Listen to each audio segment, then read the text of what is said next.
Assalamualaikum warahmatullahi wabarakatuh. Perkenalkan, nama saya Mona Seni Ratna Amelia, NIM 2288-2035, kelas B dari jurusan Sejarah tahun 2020, Universitas Sultan Ageng Tirtayasa. Video ini untuk memenuhi tugas UTS Psikologi, Pendidikan, dan Bimbingan Peserta Didik. Dengan materi yang akan saya jelaskan yaitu konsep dasar proses belajar, motivasi belajar, dan hasil belajar.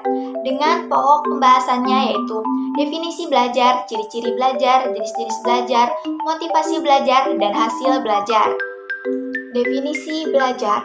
Belajar adalah perubahan yang relatif permanen dalam perilaku atau potensi perilaku sebagai hasil dari pengalaman atau latihan yang diperkuat. Belajar merupakan akibat adanya interaksi antara stimulus dan respon. Menurut Bill Gradle, yang menyatakan bahwa belajar adalah proses yang dilakukan oleh manusia untuk mendapatkan aneka ragam seperti competencies, skills, and attitudes. Competencies, skill, dan attitude tersebut diperoleh secara bertahap dan berkelanjutan dari mulai masa bayi sampai masa tua melalui rangkaian proses belajar sepanjang hayat. Konsep belajar. Pakar psikologi melihat perilaku belajar sebagai proses psikologis individu dalam interaksinya dengan lingkungan secara alami, sedangkan pakar pendidikan melihat perilaku belajar sebagai proses psikologis pedagogis yang ditandai dengan adanya interaksi individu dengan lingkungan belajar yang disengaja diciptakan. Dalam konteks pencapaian tujuan pendidikan nasional, konsep belajar harus diletakkan secara substantif psikologis terkait pada seluruh esensi tujuan pendidikan nasional, mulai dari iman dan takwa kepada Tuhan Yang Maha Esa, akhlak mulia, sehat, berilmu, cakap, kreatif, mandiri, dan menjadi warga negara yang demokratis dan bertanggung jawab. Ciri-ciri belajar. Yang pertama, belajar harus memungkinkan terjadinya perubahan perilaku pada diri individu. Perubahan tersebut tidak hanya pada aspek pengetahuan atau kognitif saja, tetapi juga meliputi aspek sikap dan nilai atau yang disebut afektif, serta keterampilan atau psikomotor. Kedua, perubahan itu harus merupakan buah dari pengalaman. Perubahan perilaku yang terjadi pada diri individu karena adanya interaksi antara dirinya dengan lingkungan. Interaksi ini berupa interaksi fisik. Yang ketiga, perubahan tersebut relatif menetap. Perubahan perilaku akibat belajar akan bersifat cukup permanen. Jenis-jenis belajar. Berkenaan dengan proses belajar yang terjadi pada diri siswa, Gagne mengemukakan 8 jenis belajar. Yang pertama, belajar isyarat. Belajar melalui isyarat adalah melakukan atau tidak melakukan sesuatu karena adanya tanda atau isyarat. Yang kedua, belajar stimulus respon. Belajar stimulus respon terjadi pada diri individu karena ada rangsangan dari luar. Yang ketiga, belajar rangkaian. Belajar rangkaian terjadi melalui perpaduan berbagai proses stimulus respon yang telah dipelajari sebelumnya, sehingga melahirkan perilaku spontan. Yang keempat, belajar asosiasi verbal. Belajar asosiasi verbal terjadi bila individu telah mengetahui sebutan bentuk dapat menangkap makna yang bersifat verbal. Misalnya, perahu itu seperti badan itik atau kereta api seperti keluang atau kaki seribu, atau wajahnya seperti bulan kesiangan. Yang kelima, belajar membedakan. Belajar membedakan bila individu berhadapan dengan benda, suasana, atau pengalaman yang luas dan mencoba membeda-bedakan hal-hal yang jumlahnya banyak. Misalnya, membedakan jenis tumbuhan atas dasar urat daunnya, suku bangsa menurut tempat tinggalnya, dan negara menurut tingkat kemajuannya. Yang keenam, belajar konsep. Belajar konsep terjadi bila individu menghadapi berbagai fakta atau data yang kemudian ditafsirkan ke dalam suatu pengertian atau makna yang abstrak. Yang ketujuh, belajar hukum atau aturan. Belajar aturan atau hukum terjadi bila individu menggunakan beberapa rangkaian peristiwa atau perangkat data yang terdahulu atau yang diberikan sebelumnya dan menerapkan atau menarik kesimpulan dari data tersebut menjadi suatu aturan. Misalnya, ditemukan bahwa benda memuai bila dipanaskan. Iklim suatu tempat dipengaruhi oleh tempat kedudukan geografi dan ekonomi di muka bumi. harga dipengaruhi oleh penawaran dan permintaan, dan sebagainya. Yang kedelapan, belajar pemecahan masalah. Belajar pemecahan masalah bila individu menggunakan berbagai konsep atau prinsip untuk menjawab suatu pertanyaan. Misalnya, mengapa harga bahan bakar minyak naik? Mengapa minat masuk perguruan tinggi menurun? Proses pemecahan masalah selalu bersegi jamak dan satu sama lain saling berkaitan. Urutan jenis belajar tersebut merupakan tahapan belajar yang bersifat hierarkis.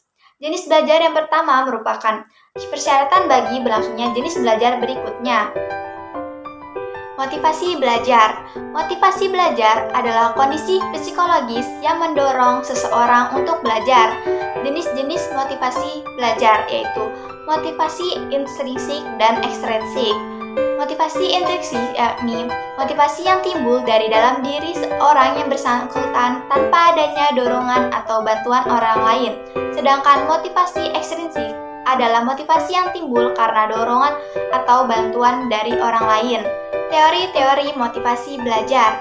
Menurut Morgan, mengungkapkan 4 teori motivasi, yaitu teori drive, teori insentif, teori opponent process, dan teori optimal level. Peran motivasi dalam mencapai keberhasilan belajar. Motivasi merupakan salah satu unsur dalam mencapai prestasi belajar yang optimal. Selain kondisi kesehatan secara umum, inteligensi, dan bakat minat. Dalam kegiatan belajar, motivasi dapat dikatakan sebagai keseluruhan daya penggerak dalam diri individu yang menimbulkan kegiatan belajar yang menjamin kelangsungan kegiatan belajar dan memberi arah pada kegiatan belajar, sehingga tujuan yang dikehendaki akan tercapai. Dengan demikian, motivasi memiliki peran strategi belajar, baik pada saat akan memulai belajar, saat sedang belajar, maupun saat berakhirnya belajar. Agar perannya lebih optimal, maka prinsip-prinsip motivasi dalam aktivitas belajar haruslah dijalankan. Prinsip-prinsip tersebut ialah: yang pertama, motivasi sebagai penggerak yang mendorong aktivitas belajar. Yang kedua, motivasi intrinsik lebih utama daripada ada motivasi ekstrinsik dalam belajar. Yang ketiga, motivasi berupa pujian lebih baik daripada hukuman. Yang keempat, motivasi berhubungan erat dengan kebutuhan belajar. Yang kelima, motivasi dapat memupuk optimisme dalam belajar. Yang keenam, motivasi melahirkan prestasi dalam belajar. Teknik-teknik memotivasi siswa ada 3. Saat di mana seorang guru dapat membangkitkan motivasi belajar pada siswa, yaitu pada saat mengawali belajar, selama belajar, dan mengakhiri belajar. Beberapa bentuk dan cara untuk menumbuhkan motivasi dalam kegiatan belajar di sekolah, yaitu melalui memberi angka, hadiah, saingan atau kompetensi, ego involvement, memberi ulangan, mengetahui hasil, pujian, buku, hasrat untuk belajar, minat, serta tujuan yang diakui. Serta menurut Sudirman Nasution menemukan ada beberapa cara untuk meningkatkan motivasi belajar, yaitu yang pertama, memadukan motif-motif yang sudah dimiliki. Yang kedua, memperjelas tujuan yang hendak dicapai sehingga siswa akan berbuat lebih efektif. Yang ketiga, mengadakan persaingan. Yang keempat, memberitahukan hasil kerja yang telah dicapai. Yang terakhir, pemberian contoh yang positif. Hasil belajar.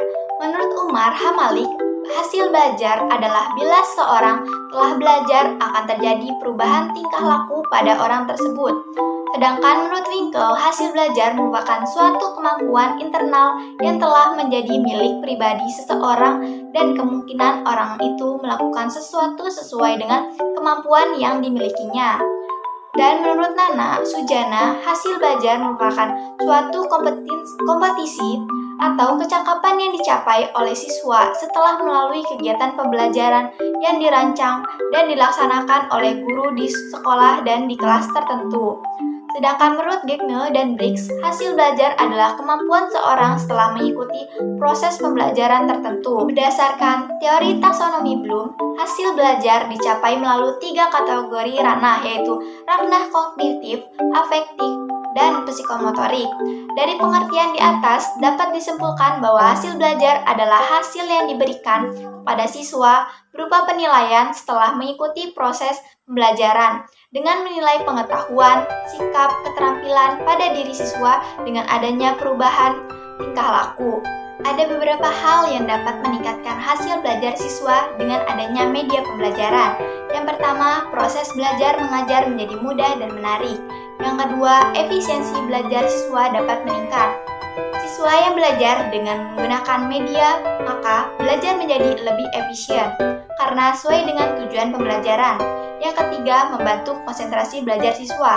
Media pembelajar yang menarik dan sesuai dengan kebutuhan siswa, maka dapat membantu konsentrasi belajar siswa di dalam kelas dan menerima materi yang diberikan oleh guru. Siswa tidak merasa bosan ketika berada di dalam kelas menerima materi yang diberikan oleh guru. Yang keempat, meningkatkan motivasi belajar siswa. Media pembelajaran dapat meningkatkan motivasi belajar siswa, sehingga ketika guru menyampaikan materi di dalam kelas, maka perhatian siswa terhadap pembelajaran dapat meningkat. Yang kelima, memberi pengalaman menyeluruh dalam pembelajaran. Yang keenam, siswa terlibat dalam pembelajaran. Supaya proses pembelajaran dalam kelas berlangsung dengan baik, bukan hanya guru yang terlibat aktif di dalam kelas, tapi siswa juga aktif mengikuti dan terlibat dalam proses pembelajaran. Cukup sekian yang dapat saya sampaikan, kurang lebihnya mohon maaf. Wassalamualaikum warahmatullahi wabarakatuh.